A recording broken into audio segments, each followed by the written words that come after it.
The Raid, the original, the classic. This is a modern classic. I absolutely love this film. So good. I remember going to see it in the cinema with some mates, and it was just so good. Like we had, it's one of those films where you're looking at each other like, ooh, like, can you believe what we're watching? Like, do you remember when you saw The Raid the first time? It was so good.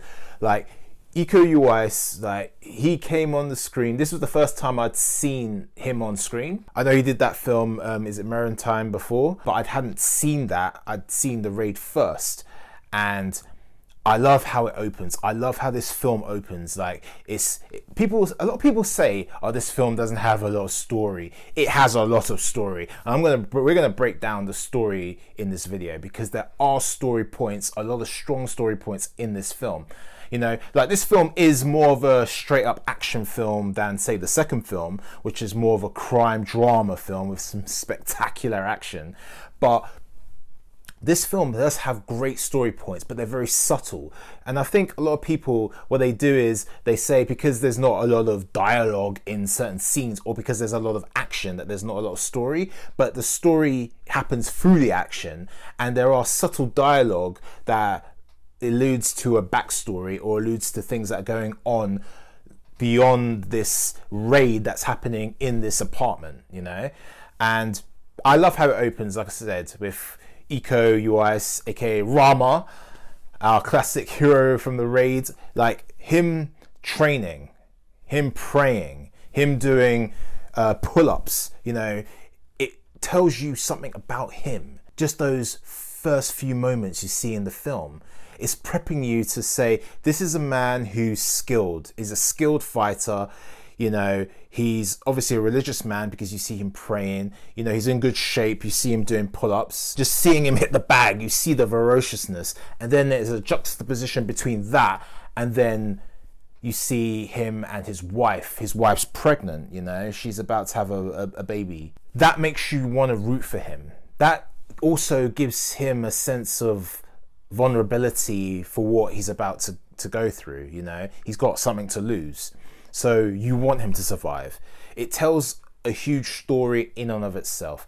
It showed him as a guy who's very gentle, very kind, very empathetic, but at the same time he's a ruthless martial arts warrior, and we see this in the film, throughout the film. How the film starts, I just thought was fantastic. And then obviously it switches to the guys in the truck, and then we're finding out what they're about to do, and about this crime lord at the top of this building who owns this building, and it's full of like low-life criminals, like, and the cops just don't go there. We already know we're going into a place of uncharted territory, even for these seemingly elite soldiers, or should I say SWAT officers. But finding out some of the things we find out later in the film, like the story unfolds as the action unfolds, you know.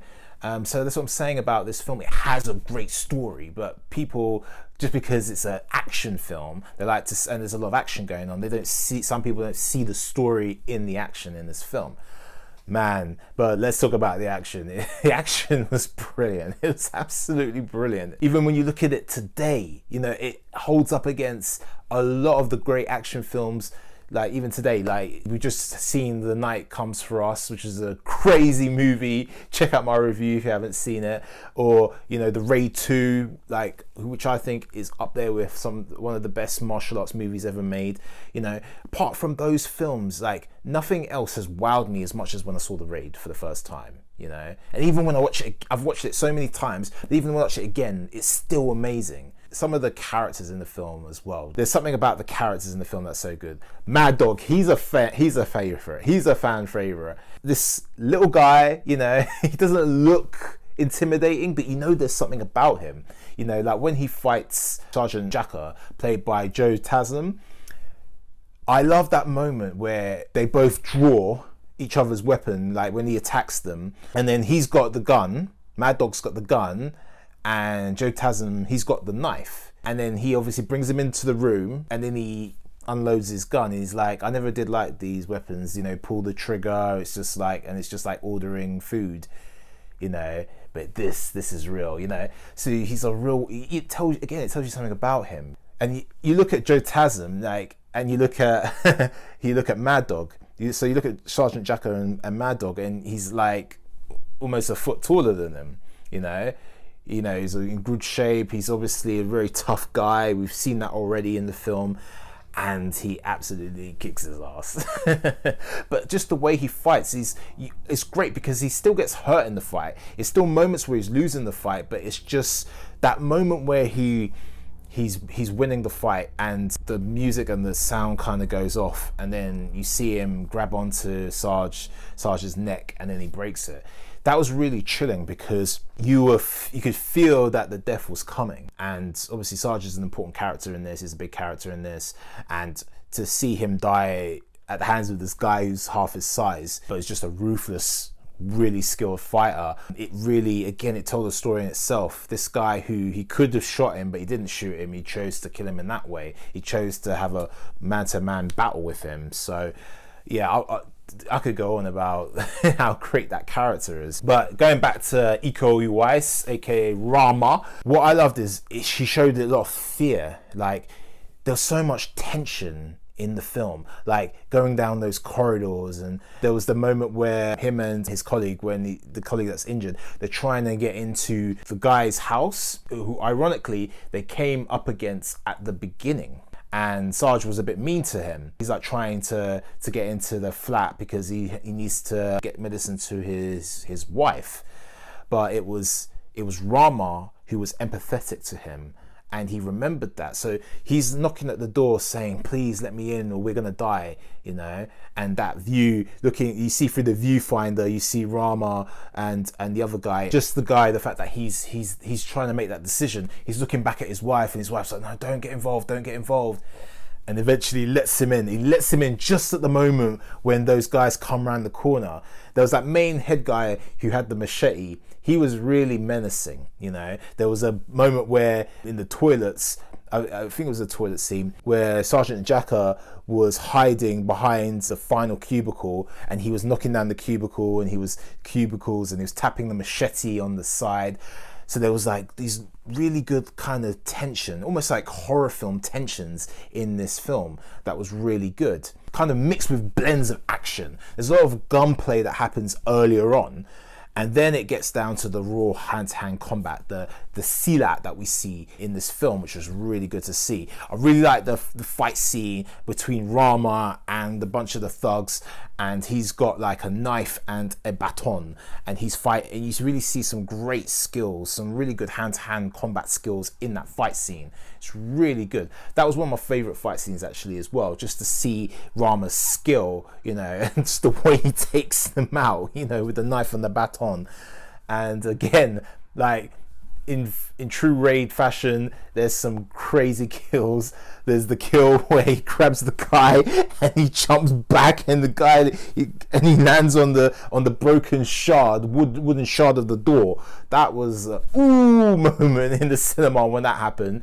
There was the guy when he threw the guy across the balcony in the hallway, and he lands on his back. It was just like, he breaks his back. That was a great shot because it looked like a one shot. But director Gareth Evans, he mentioned that they had to shoot that in like three different shots for that. So the shot where he lands on the crash mat, the stuntman lands on the crash mat, and there's a shot where he just lands. They kind of have like just the ledge, and then there's a shot where he lands and he does the curve with his back. So it looks like one shot, but it's really three shots in one. So there's some filmmaking magic that kind of made that look like one shot, but it was so effective in the cinema. I remember when that happened, everybody in the cinema was like, "Oh!" So yeah, it was really good. What I loved about this movie was just the pure tension. The scene where, again, after Rama and his colleague are in that apartment, and then he hides him in the wall. Conveniently, he had like a secret passage to a wall, behind the wall. And when the guys come in, the head guy with the machete, he's very smart. You could tell he was kind of intuitive and he was quite smart. Like he was like, search everywhere. You're not hiding anyone, are you? And he's just causing, he's just knocking things apart. And he goes straight for the wall, and then he starts stabbing the wall. He's stabbing the wall high and low as well, just to make sure he hits them. And that part where he just hits Rama in the face, and it just grazes him. There was so much tension because they stopped there because he's making commotion, so he goes over to the guy to silence him, and the blood on the machete, I thought that was really good because he had the blood settled on the machete and Rama's trying to wipe it away but not make any sound, because he knows as soon as the guy withdraws the machete from the wall, sees the blood, he's going to know that they're in there. So he's kind of wiping the blood off the machete as he withdraws the blade. So there was these little tense moments where you're kind of thinking, oh, is he going to get caught? Is he going to get caught? I really enjoyed that because it wasn't about Rama at that moment. It was really about his colleague who's injured and they're stuck in a ward, obviously. So the reason that he's hiding him, obviously, because he's in a situation where he doesn't want to fight. The odds are against him, but I felt like it was more about protecting his colleague than even protecting himself. And the moment where he's trying to take the bullet out, when he's like, I need a knife, and he's got this blunt instrument, and the sergeant's like really pissed off with the guy.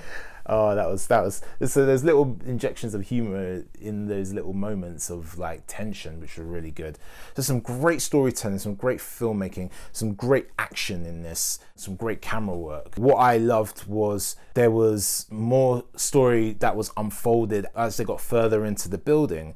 Obviously, we find out about, I believe it is the sergeant, the other sergeant, the grey hair, and the fact that he's a bit corrupt. The main boss, he sees him on the monitor. Again, it unfolds little story points here, you know, and then we find out later on when he betrays one of his colleagues, shoots him, and then he's got the main boss and he's saying, like, you're going to get me out of here.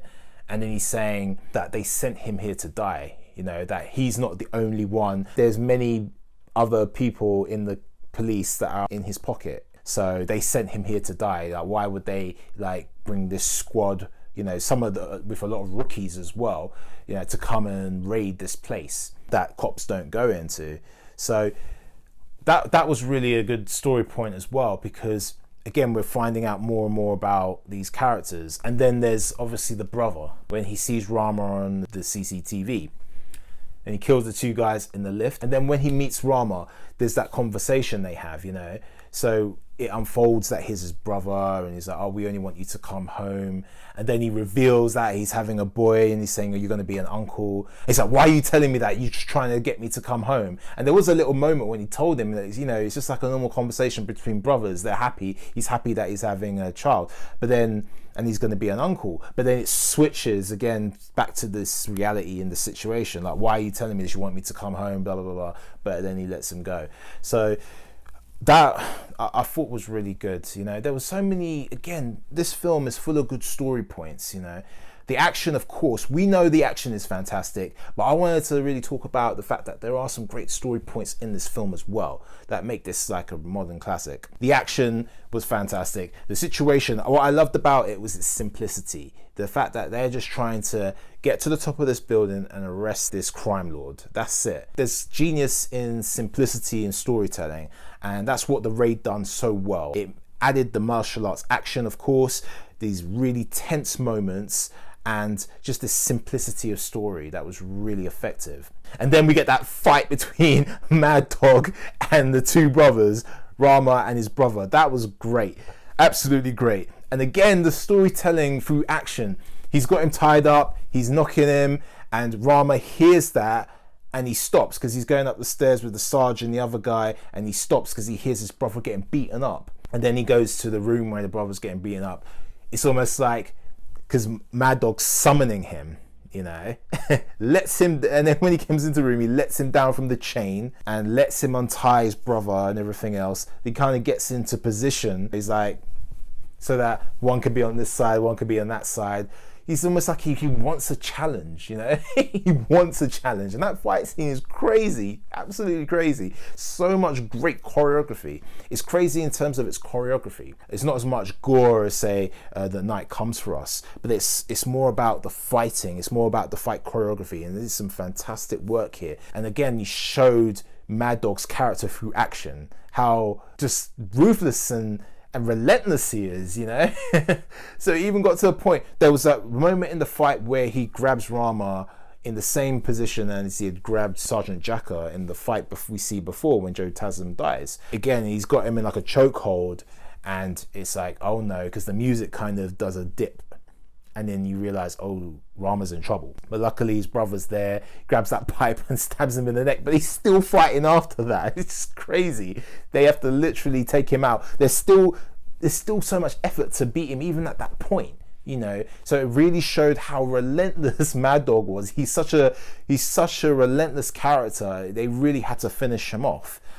He wasn't gonna stop. And he died the way kind of he wanted to die, because he wanted to die in combat, because he really kind of lived for the fighting and for the combat. So again, the story through action really shown in that as well. The characters were really shown in the fight scenes, which I really loved. One thing I would say, like what I felt made Rama really relatable was he was scared. You know, he wasn't, you know, obviously he was scared because, you know, there's a moment where he was beaten, he was down, and he was upset, he was scared, and then there was a flash of his pregnant wife, a reminder of what he's fighting for. He's got more than his own survival here.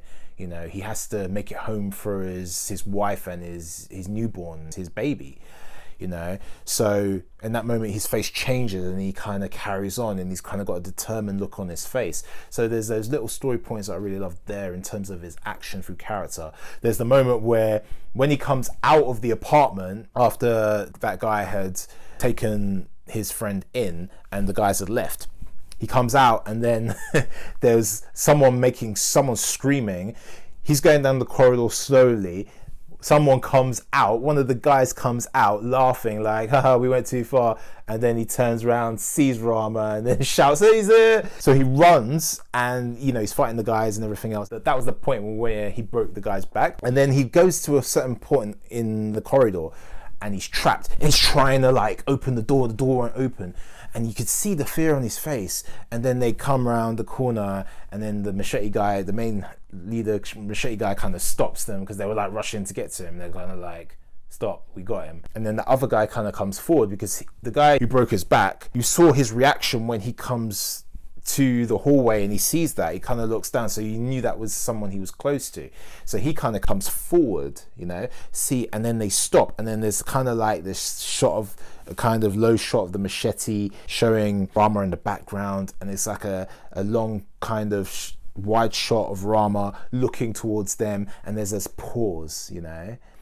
And Rama kind of face changes from fear to kind of acceptance to, all right, I'm gonna have to take these guys on.